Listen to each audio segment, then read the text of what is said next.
The Senate Finance and Appropriations Committee will come to order. The clerk will call the roll.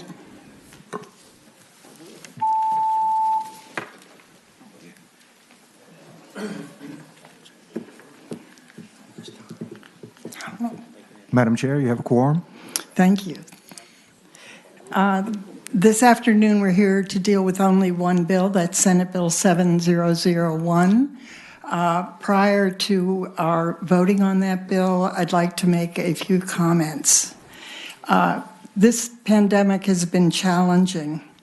It's especially been challenging to those of us who are dealing with the money. I've been proud of the way that we've worked together in the Virginia Senate for the people of the Commonwealth. We've worked together multiple times to provide relief to individuals and businesses, and we will do that again this special session. Over the past few months, as discussions have taken place regarding the allocation of the federal ARPA funds, I have striven to have a collaborative process and to listen to the priorities of my colleagues in both parties. To that end, I sent a memo on June 14th to all Senate members requesting input on the possible uses for the almost $4.3 billion in one-time state ARPA funds. Committee staff received formal responses from 20 senators and multiple letters and other requests since that time.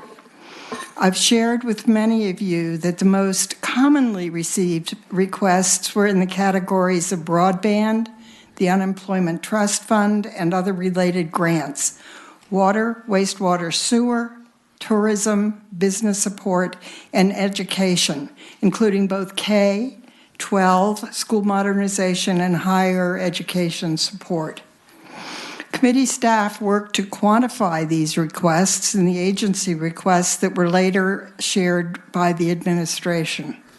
Committee staff also kept in mind the priorities that many of us agreed to publicly. These include to help public health, small businesses, workers, and public schools, as well as fully deploying broadband in Virginia. I was personally very relieved and pleased to see the great commonality of the priorities across regions of the Commonwealth, as well as both parties.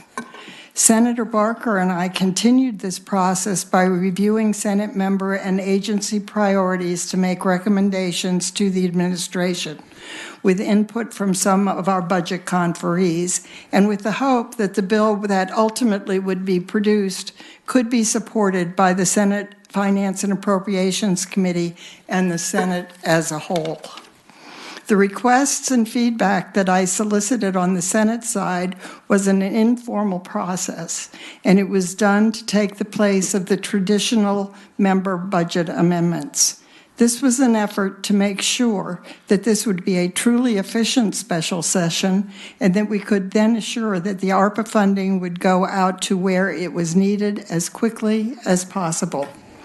I do also want to share some additional thoughts that help to guide the decision-making with the expectation that you can support all of the following. First, the ARPA state funds are one-time and should be prioritized in a similar manner to the extent possible. That means they should not have continuing implications into the future general fund budgets. Second, these funds must be designated and be used in the categories allowed under the federal guidelines.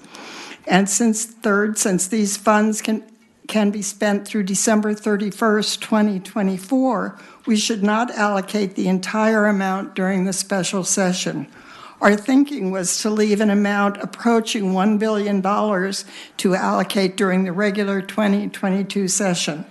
SB 7001 gets close to this amount, as you will hear. In addition, I did have committee staff brief as many of you as possible at the end of last week to help Senate members be knowledgeable of what was in the bill. My hope is that our mutual priorities have already been incorporated into this bill. And I now would like to have a motion to report the bill. Madam, move to report. It's been moved and second that Senate Bill 7001 be reported. Any comments? I see Senator Newman. Madam Chair, first off, I want to say thank you for sending out the form early. That was very, very helpful to get it. I don't know that the House members received that. That is helpful too. Is when I look at broadband, some of the school construction, even though I think we may wish we'd had it a little broader, some of the water quality improvements and all those items, recovery for business, very, very helpful.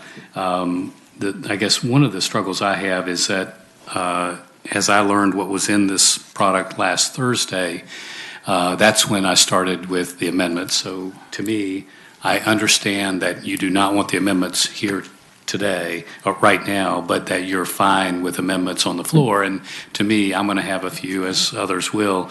And if those amendments were to be able to get on, then this is a product I can support, right? But I don't know what the plan is for amendments tomorrow. But I suspect that there is about 2/3 of this that there is probably complete agreement on, and the 1/3 is probably what we'll discuss tomorrow. That may be in the form of budget amendments. So, the last thing, Madam Chair, is I worried a lot about spending all the money soon, and the idea from between you and George and others not to spend it and keep $1 billion back or $800 and some million is really quite helpful. And I'm very, very hopeful that the Treasury guidance will change. As some of you know, there are federal circuit court lawsuits out there right now that could change that. And if it does, we could get a lot more latitude going forward.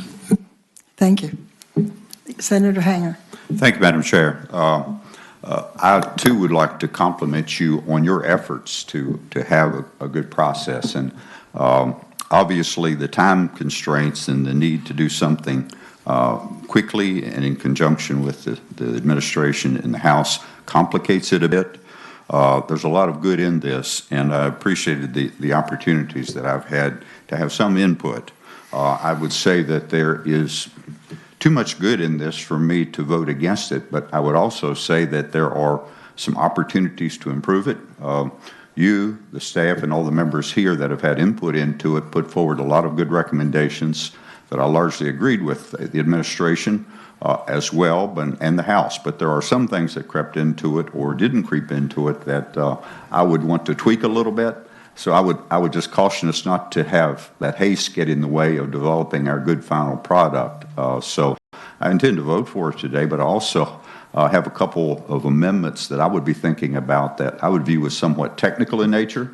And I'd also point out, as you're well aware, Madam Chair, your premise there in terms of one-time spending was good for direction, but we are violating that for good cause in the area of behavioral health. And I think we need to continue to look critically at that in terms of the rebenchmarking of the wage rates and the payments that we're making so that we can quickly correct what could become a crisis in that area. So I thank you for your work and your indulgence if I happen to try to tweak it a little bit tomorrow. I expect a lot of attempts to tweak. We'll see how they go. Was there anyone else? Madam Chair, Peterson.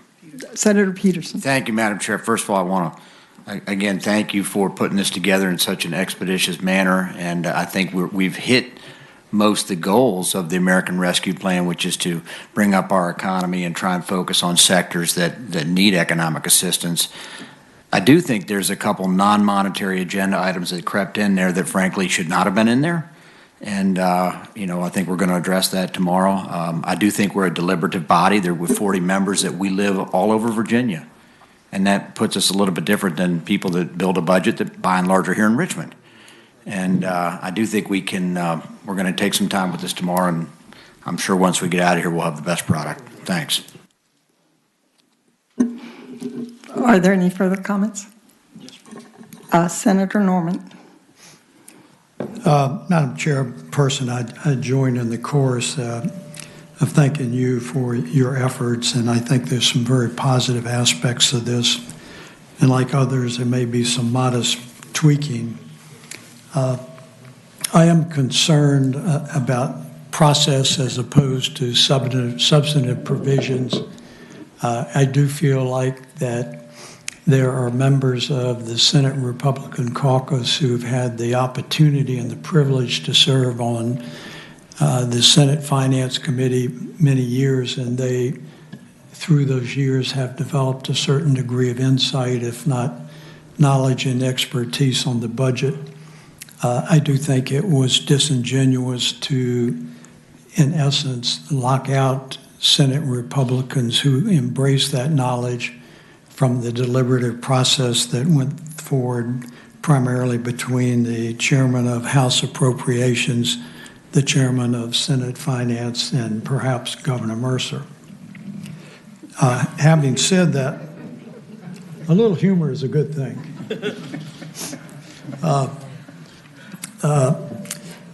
Having said that, as we are considering budget amendments tomorrow, I would hope that there would be a bipartisan reflective consideration on getting individuals back to work in Virginia.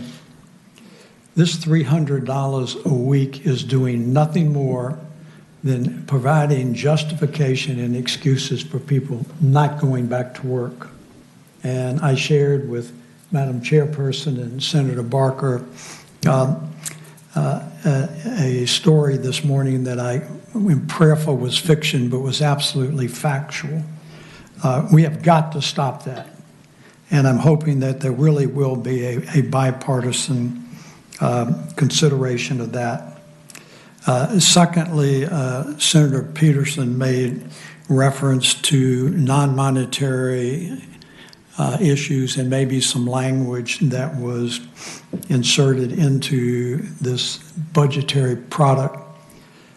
On page 4 of the PowerPoint handout that Senate Finance staff shared with us, it talked about the 5 buckets, if you will, that Treasury has, maybe I'm the wrong page, but the 5 buckets that Treasury has articulated the money has to fall within. I think tomorrow we do need to have some discussion about some language that is in there that, in my very myopic perspective, do not fall within one of those 5 buckets.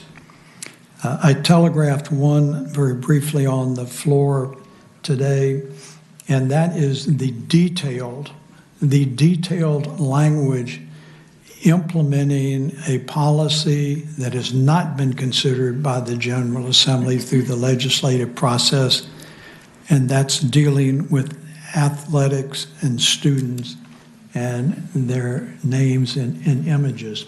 That is not a policy decision that ought to be articulated in the budget. It is a policy that ought to work its way through the legislature so that we have some comprehensive consideration of it. And yes, I know some colleges are screaming for it, but a lot of colleges are not screaming for it. So I am hopeful that maybe there will be some discussion on that. The other one that I'm struggling with is dealing with elections. I am mindful and respectful that there may be a divergence of opinion on how to approach elections and election laws in Virginia.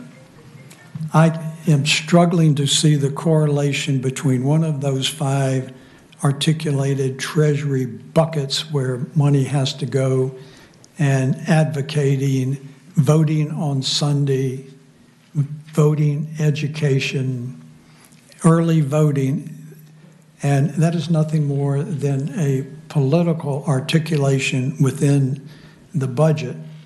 And I appreciate there may be different perspectives on it. This is not the time, the place, or the document to do that. Thank you, Madam. Thank you. Are there any other comments? Okay, we have a motion before us to report Senate Bill 7001. Please record your vote.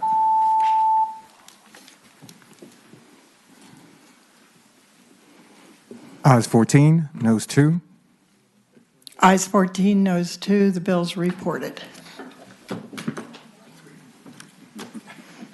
Is there any more further business to come before the committee? Seeing none, the committee will rise.